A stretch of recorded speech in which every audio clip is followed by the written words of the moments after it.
राहुल गांधी संसद के अंदर और संसद के बाहर हर एक मंच पर हर एक मौके पर अडानी के मुद्दे पर बोलने से नहीं चूकते। मानो यही मुद्दा बीजेपी पार्टी के अंदर सुई की तरह चुभ रहा है और इसका दर्द इस कदर हो रहा है कि बीजेपी पार्टी के सांसद बदजुबानी से भी बाज नहीं आ रहे हैं। बीजेपी पार्टी के नेता राहुल गांधी पर बेहुदी भाषा का इस्तेमाल कर रहे हैं। जहां एक तरफ अडानी के मुद्दे पर लगातार विपक्ष सरकार को घेरे हुए है। अडानी के मुद्दे को लेकर लगातार विपक्षी सांसद कभी काले रंग की जैकेट पहनकर तो मुंह पर काला मास्क लगाकर अडानी के मुद्दे पर चर्चा की मांग करते हैं, लेकिन सरकार इस चर्चा को तो दूर इस बारे में कुछ सुनने को तैयार नहीं है। अडानी शब्द से मानो बीजेपी पार्टी और उसकी सरकार दूर भागती नजर आती है। जहां अडानी का मुद्दा एक तरफ इतना गरमाया हुआ था संसद के अंदर, वहीं दूसरी तरफ मानो 500 रुपए की नोटों की गड्डी वाले मामले का एक शगुफा छोड़ दिया जाता है ताकि अडानी के मुद्दे पर से ध्यान को क्या हटाया जा सके। इस वजह से बीजेपी पार्टी 500 रुपए की गड्डी वाला नया मामला ले आती है। मानो अडानी के मुद्दे पर अब कोई बात ना करे, अब ये 500 रुपए की गड्डियां कहां से आई, किसकी है किसकी नहीं है, अब इस चीज पर पूरी जांच हो। और इसके लिए बीजेपी पार्टी के नेता लगातार एकदम मानिए कि जैसे ये 500 रुपए की गड्डी का जो पूरा मामला है एक राष्ट्रीय सर्वोपरि एक ऐसा मामला हो गया है जिस पर चर्चा बेहद जरूरी है। ये 500 रुपए की गड्डी के अंदर ही मानो सारा भ्रष्टाचार समाया हुआ है और जैसे ही इस 500 रुपए की गड्डी के आने का इसके स्रोतों का पता चल जाएगा, उसके बाद देश से पूरा भ्रष्टाचार खत्म हो जाएगा। तो अब जिस तरीके से संसद के अंदर हालात बने हुए हैं, अब बीजेपी पार्टी के नेताओं ने नेता प्रतिपक्ष के लिए कई बार कई मंचों से ऐसी भाषा का इस्तेमाल कर दिया है जिसके लिए अब कांग्रेस पार्टी ने भी सख्त एक्शन लेने की तैयारी कर ली है। इस बीच में राहुल गांधी के खिलाफ निशिकांत दुबे और बीजेपी पार्टी के प्रवक्ता जिस तरीके की बेहुदी भाषा का इस्तेमाल कर रहे हैं, उसको लेकर कांग्रेस पार्टी एक्शन में नजर आ रही है। कांग्रेस ने शुक्रवार को लोकसभा में विपक्ष के नेता राहुल गांधी के खिलाफ टिप्पणी को लेकर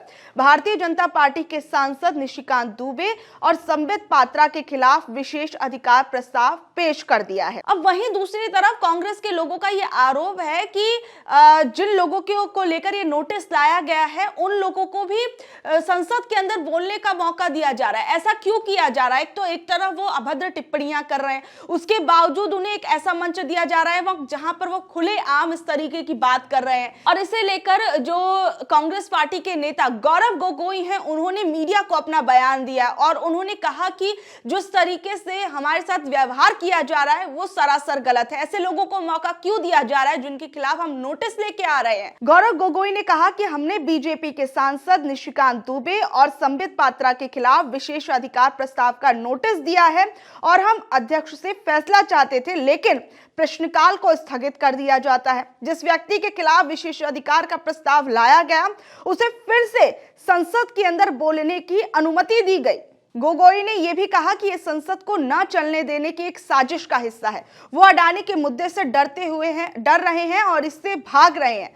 और इसको लेकर सबसे बड़ी चीज तो आप देखिए कि एक तरफ जहां नेता प्रतिपक्ष के लिए गद्दार जैसी भाषा का इस्तेमाल किया जाता है और फिर कहा जाता है कि जॉर्ज सोरोस से उनकी को जोड़ा जाता है, और निशिकांत दुबे किस तरीके से संसद के अंदर खड़े होकर विदेशी फंडिंग विदेशी कनेक्शंस की बात करते हैं और कहते हैं कि ये जो है ये विदेशी ताकतों के साथ जो लोग भारत के खिलाफ काम कर रही हैं, ऐसी ताकतों के साथ जो राहुल गांधी हैं वो मिले हुए हैं और वो चाहते हैं कि सरकार जो है वो एक स्थिर सरकार भारत के अंदर ना चल पाए और सरकार को गिराने के लिए वो इस तरीके की हरकतें कर रहे हैं। सुनिए आपको निशिकांत दुबे ने क्या कुछ कहा। पार्टियों का काम है कि इनको केवल सरकार को कैसे डिरेल करना है, उसके लिए अलग अलग तरह के मंसूबे ये पालते रहते हैं। ये घृणा के शिकार हैं और मोदी जी की सरकार के खिलाफ कैसे डिरेलमेंट होता है विदेशी फंडिंग के साथ, ये मैं आपके माध्यम से पूरे देश को बताना चाहता हूँ। अभी मीडिया पार्ट एक ऑर्गेनाइजेशन है फ्रेंच का जिसने की एक रिपोर्ट निकाली है। उसने ये कहा है सर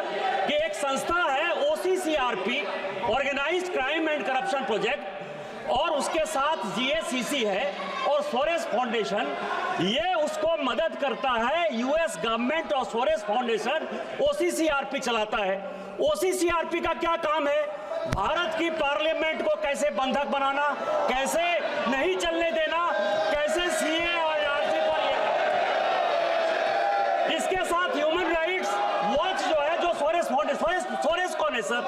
सोरेस पूरी दुनिया के इकोनॉमी को कैसे डिरेल करता है।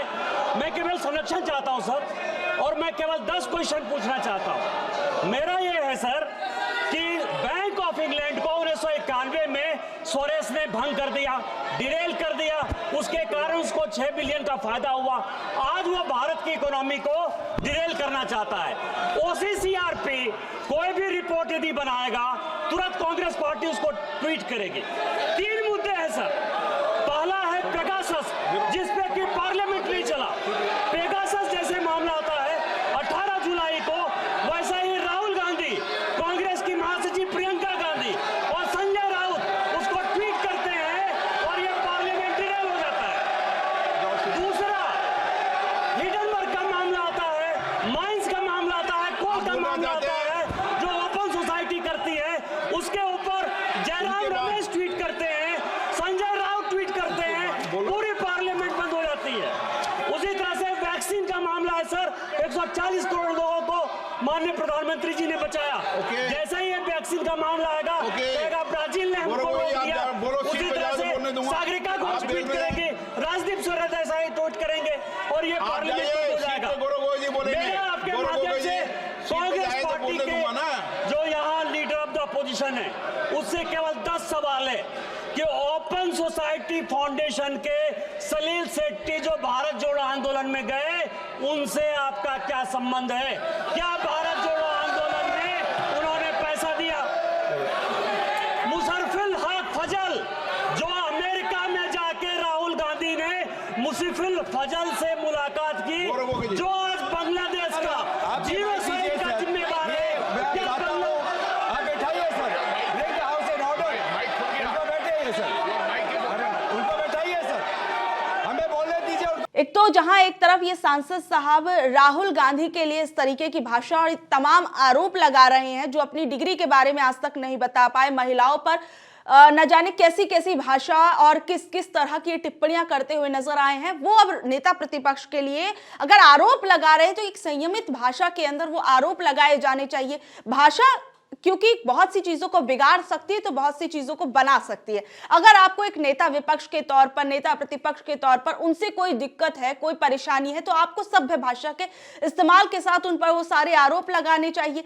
लेकिन आप जिस तरीके की भाषा फिर इस्तेमाल करते हैं तो उस पर आप लोग चुप हो जाते हैं, और फिर वहीं आपकी पार्टी के अंदर जब प्रधानमंत्री नरेंद्र मोदी जी विपक्ष के लिए न जाने कहते हैं कि देखिए मुझे तो ये दिन भर कोसता रहता है। तो वहीं सबसे बड़ी चीज, एक तरफ देखिए निशिकांत दुबे जिस तरह जॉर्ज सोरोस को अपनी बात में ला रहे हैं, विदेशी कनेक्शंस की बात कर रहे हैं, वहीं बीजेपी पार्टी के नेता संबित पात्रा तो राहुल गांधी को उच्च स्तर का गद्दार ठहरा देते हैं। गद्दार कह देते हैं। सोचिए, उच्च स्तर का गद्दार, वो व्यक्ति जो संसद के अंदर बैठा है, नेता प्रतिपक्ष है, उसके लिए ऐसी भाषा का इस्तेमाल किया जा रहा है। अब संसद के अंदर जिस तरीके से पूरा का पूरा मामला अडानी पर और संभल के मुद्दे पर जा टिका था, अब इस पूरे मामले को कहीं ना कहीं डाइवर्ट करते हुए आप देखिए, ये समझने की कोशिश करें किस तरीके से इन मुद्दों को साइड करने के लिए अब कैसे कैसे मुद्दे लाए जा रहे हैं, राहुल गांधी पर किस किस तरीके की भाषा का इस्तेमाल किया जा रहा है, और जो भाषा का इस्तेमाल किया जा रहा है उसको लेकर प्रियंका गांधी ने भी संसद के बाहर जब उनसे मीडिया ने बातचीत की तो उसमें उन्होंने बोला कि ये तो मेरी दादी को बोलते हैं, मेरे पिताजी को बोलते हैं, जो अब इस दुनिया में नहीं है, तो फिर राहुल गांधी के लिए ऐसी भाषा का इस्तेमाल कर रहे हैं, तो इसमें कोई बड़ी बात नहीं है। मैं अचंभित नहीं हूँ। प्रियंका गांधी ने क्या कुछ कहा, जरा सुनिए। जो लोग जवाहरलाल नेहरू जिन्होंने 13 साल आजादी की लड़ाई में जेल में काटे, उनको देशद्रोही कह सकते हैं। जो इंदिरा जी को देशद्रोही कह सकते हैं, जिन्होंने पाकिस्तान को के 2 टुकड़े किए, जो शहीद हुई इस देश के लिए, जो राजीव जी को देशद्रोही कह सकते हैं। तो अगर वो राहुल जी को ऐसा करें तो इसमें कोई नई बात तो है नहीं। लगातार विरोध प्रदर्शन हो रहा है प्रियंका जी, और मुझे बहुत गर्व है अपने भाई पे। मेरे भाई के लिए देश से ऊपर कुछ नहीं है। वो 8000 किलोमीटर की यात्रा उन्होंने की है, 4000 किलोमीटर पैदल चले हैं कन्याकुमारी से कश्मीर तक, इस देश की एकता के लिए। मैम, तो ये लोग कुछ भी कहें, इससे कोई फर्क नहीं पड़ता। अदानी के मुद्दे से ध्यान भटकाने के लिए इस तरीके के आरोप लग रहे हैं। इनकी हिम्मत नहीं है कि अदानी पे चर्चा करें चर्चा करने में क्या एतराज है? मैम, आप लोगों की मांग बात क्या ही है? तो है, लोकतंत्र में चर्चा ही तो होती है, ओके मैम, इससे भी डर रहे हैं। अब आप ये पूरे के पूरे मसले को किस तरीके से देखते हैं? क्या नेता प्रतिपक्ष के तौर पर ये गद्दार, जॉर्ज सोरोस से कनेक्शन, विदेशी कनेक्शन, ये तमाम चीजों को, ये जो तमाम आरोप लग रहे हैं, उसे आप किस तरीके से देखते हैं? नीचे दिए गए कमेंट बॉक्स में जरूर बताइएगा और ऐसी अपडेट से जुड़े रहने के लिए देखते रहिए online news Bharat. Online news Bharat को लाइक करिए, शेयर करिए, सब्सक्राइब करिए। धन्यवाद।